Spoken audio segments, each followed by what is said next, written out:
Y'all, I hope you're well. I hope you're well. I'm streaming today from two platforms. So if you haven't seen me over on YouTube, you can check me over there at Cultivate Your Own Wellness. And for those of you who's on YouTube, I am on Instagram. So make sure you're checking me out on all platforms. I try to make sure to share the same content and different pieces of content, but just making sure that we can all be on the same vibe together. So I want to greet you all. Just say, hey, what's up? How have you been? It's been a long time for some, or a first time for many. Hey, it's so good to see you. It's so good to see you. So I wanted to come on here today and have a conversation about rebirthing, or the process of rebirthing. And this is in correlation to the preparation into spring, right? We are now the middle and the second half of February. We are experiencing in the Northern Hemisphere the end of the winter. We're experiencing snow. For those of you who have hats and gloves, you may have lost a glove. You may have, need to wash your jacket. If you have a vehicle, your vehicle might be suffering. These are the things that you might be experiencing. We had some snowfalls recently. So these are some of the vibes that we're living around or living with or working through. But in the process of staying in that same middle to end of winter, I wanted to talk about the process of preparing to go outside, right? We're looking forward to it. I know I am. I do appreciate all seasons of the year. This season is always a little bit difficult, like this last stretch.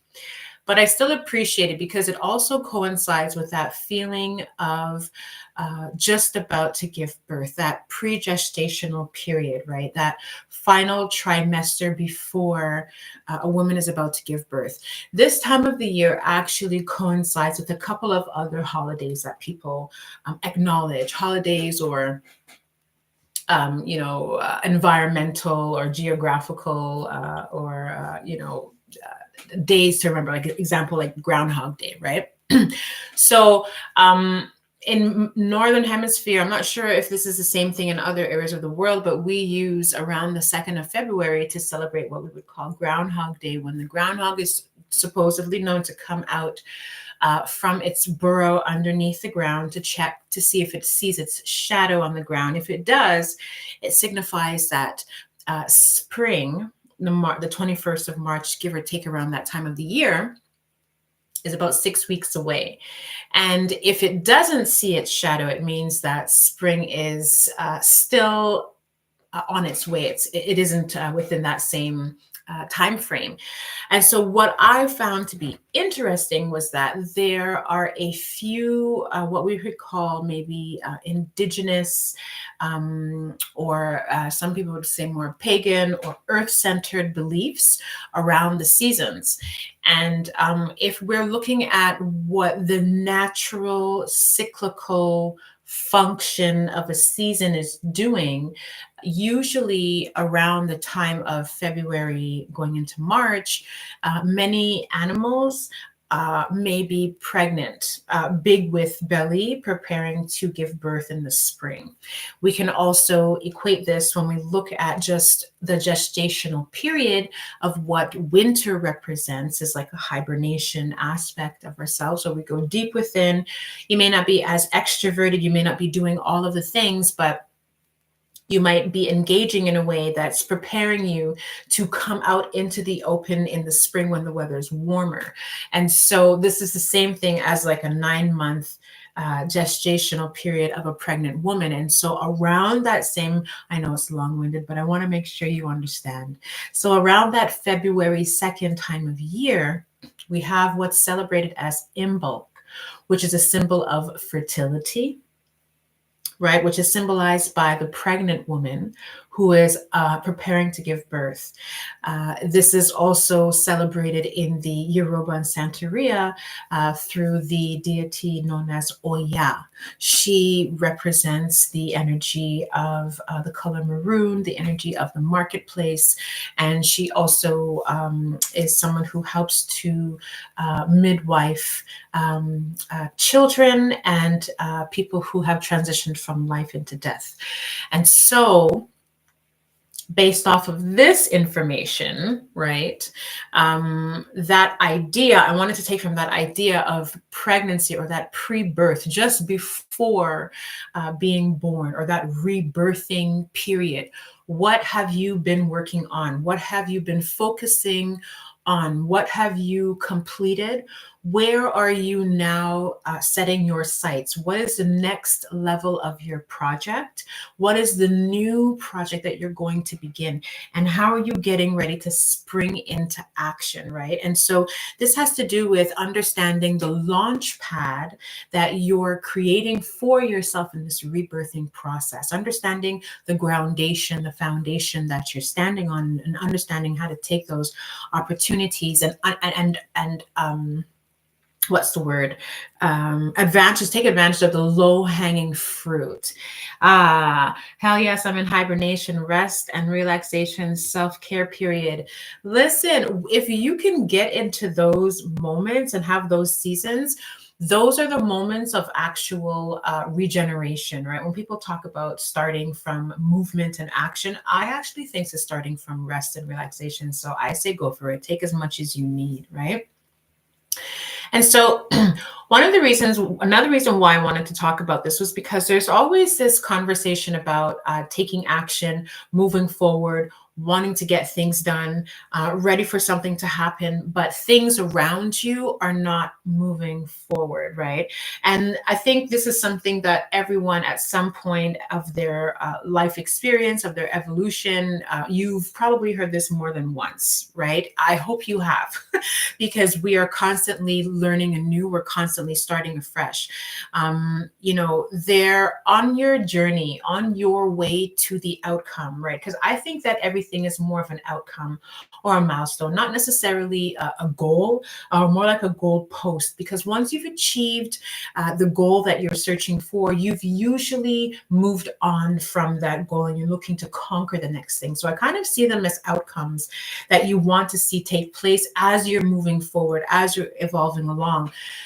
And so in this rebirthing process, in this springing forward into action process, there are always going to be stalls, challenges, and obstacles, right? So there's this aspect of moving forward, of wanting to get things done, of saying, okay, I'm going to align all the things, but it's just not moving. They're not going as you want them to go, and you're still in the same place. You're not moving forward. Things are actually not anew because, you would prefer how you want it to look, and how you prefer the journey to look is not going as smooth, right? I'm facing all kinds of resistance. My mind is there. I'm in the future. I can see it. I'm just waiting for this to happen. It's got to happen. But your physical body beingness and time space continuum is right here, right now.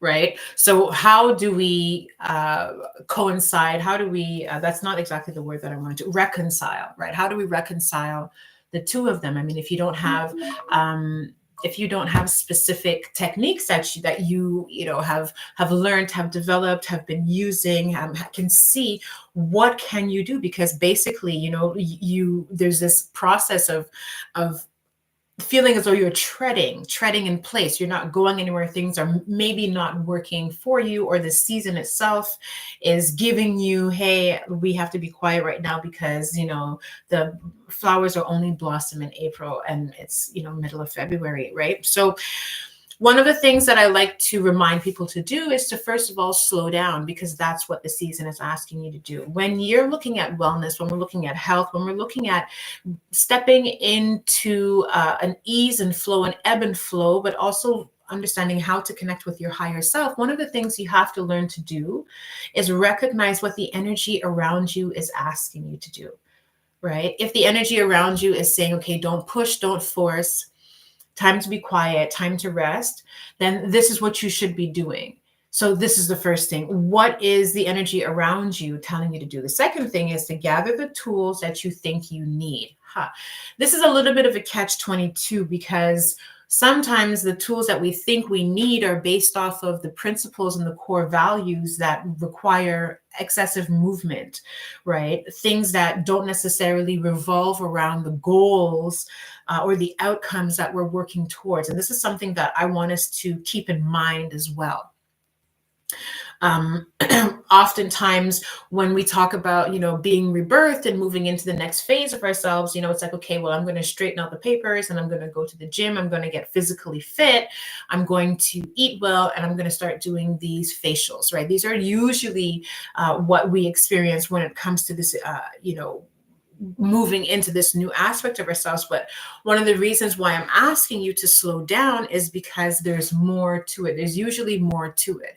Because even though you can go to the gym, even though you can do the facial, even though you can do these very basic things, there's usually some kind of a yearning that's still there. I still feel as though I haven't achieved. I still feel as though I need to move. I still feel as though.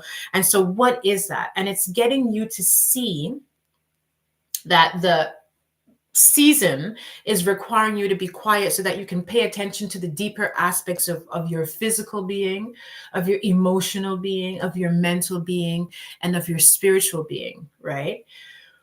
I find that we tend to jump from I've completed something to starting something new without necessarily taking the time to reflect on how I got here, what the process was like, what I've accumulated in the process, and then sifting through and coming to a new revelation that will help you to realign yourself, your values, your principles, and your vision to the specific outcome that you're moving towards, right? Because we always talk about who you are now will not be the same person that is going to bring you across the finish line.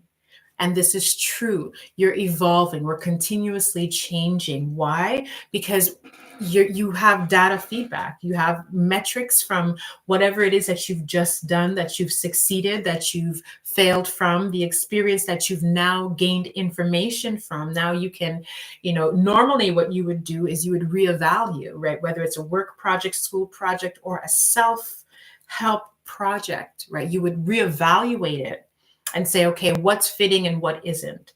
And so before moving into a faster pace of being outside and, all the things with all the people, let's reevaluate, right? Let's understand what's deeper, what is the yearning that's there, right? Because this illusion of moving forward and taking action, I think is sometimes an illusion because we, as I was mentioning earlier, I really believe that you tend to start from a place of rest. When you understand what rest is, that way you can understand what your vision is. And when you can see what your vision is and you reevaluate from that place, then your body is able to recuperate. Your spirit is able to recuperate. And once you've come to that place of recuperation, when you execute, you don't feel as though you're catching your breath to start. When you ever noticed, I do, but this is my little anecdote. Have you ever noticed if you're at the stoplight, sometimes you can get a quick start, or someone beside you can get a quick start, and people around you are kind of scrambling to get that head over you. And it's usually the men who will go faster so that they can overpower you and show that, they've got this speed and, this, that, and the other. But the point of the matter is that moment of being at the starting line, that moment of, preparation and revving yourself, that rebirthing moment, that moment of, okay, I'm about to move forward. What is your readiness like?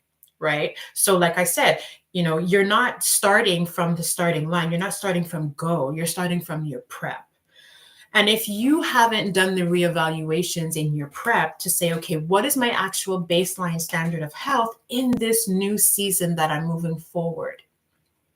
into. Because when I moved into winter, when I moved into this previous quarter, when I moved into this last job or this experience or whatever like that, this is what my baseline standard was for me to be able to succeed, for me to feel as though I've achieved, what I've needed, and all the things. This is what I've needed.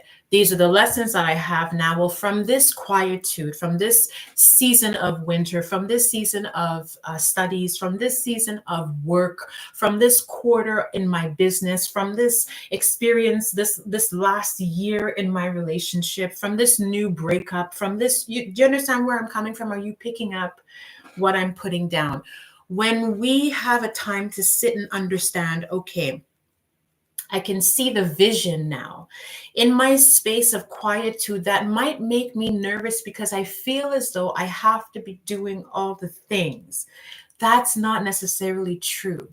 So, from a space of quietude and solitude, or reset, regenerate, revision, reflect, reevaluate, reintegrate, coming from here, then we can see what the root causes are of what may not be working. Why am I carrying this into the next season?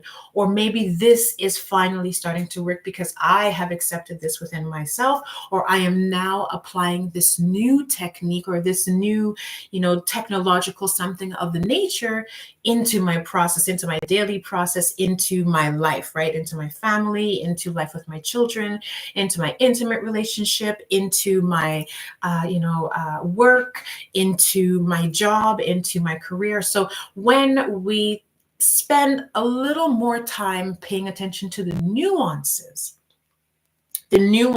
of the the quality of how we are getting to the outcome. That's how I would word this.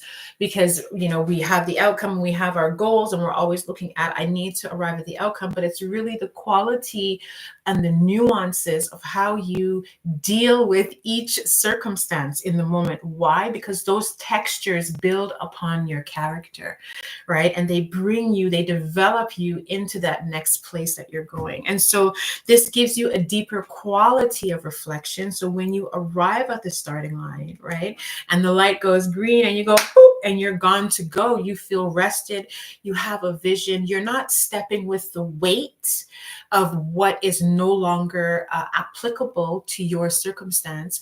You're moving with a bit more surety, more concise. I want to say concision, but that wasn't what it was. It would have been more of an Odessa word, but we'll have those later on. But basically, that's what it is.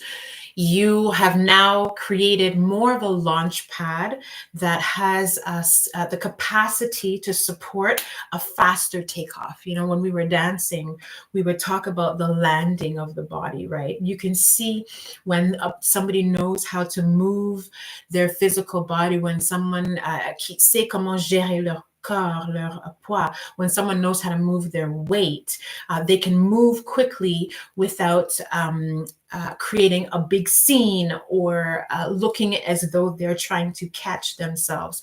And that's what I want for you in the transitional season, in the transitional process here that we're going to go through between winter and spring, between this quarter and the next, between this project and the next, between this one aspect of life, this one mountain, give thanks for the love, and the next.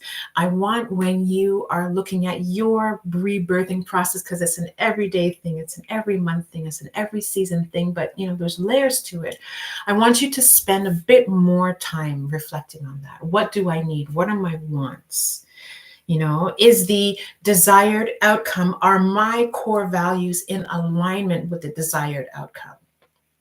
Right? Just spending a bit more time. And so that was it. I just wanted to come on really quickly and, share these nuggets with you, because I feel as though when we talk about healing and wellness on a holistic level, before we jump into food, before we jump into lifestyle changes immediately, move this, that, and the other, I like to give an overview. I like to give, a bird's eye view. I like to pull back and get a perspective that will allow us to say, okay, when I'm moving forward, I recognize the ripple effects of my previous decisions in my future outcomes, right? So each time we're doing this back and forth. So I would love to know what you may have taken away from this talk. Let me know, what were your biggest takeaways? Any comments, any thoughts? Let me know below, because I actually enjoy interacting with you guys. I think it's pretty fun. And that's really it. I'm going to be back tomorrow to talk again. Tomorrow evening between 8 and 9 p.m. I'm going to come on live again to talk a little bit more about this process of how to reset and rebirth. 1987 July says, thank you. I needed that. I always talk about doing the things, but I've never consciously go into them and from a place of rest. Yes, it's really easy to just commit to what you know, right? Start and stop, start and stop, start and stop. And it's like in that stop, there's a pause, you know, like in some of the holy books, there's a name for the pause because you go into that and there's so much that you receive. And so I never end up doing it, you know. No, you're not the only one. So many of us are guilty of doing that, which is why, you know, it's like scheduling yourself into the calendar rather than squeeze, you know, a bagel in between getting your hair done and picking up the children. I don't know, right? We want to be a bit more respectful and honoring to the self, you know, to the being, because I find that when we settle into that, you know, and we honor our pace and our rhythm from that space, and you know, the perspective is definitely different. But for sure, thank you so much. I love the reflections, you know, because there's so many of us who are going through the same things, right? So that being said, y'all, come back and see me tomorrow evening, Wednesday, 8 to 9 p.m. And let me know what your takeaways are, and we'll continue on again. Take care. Bye.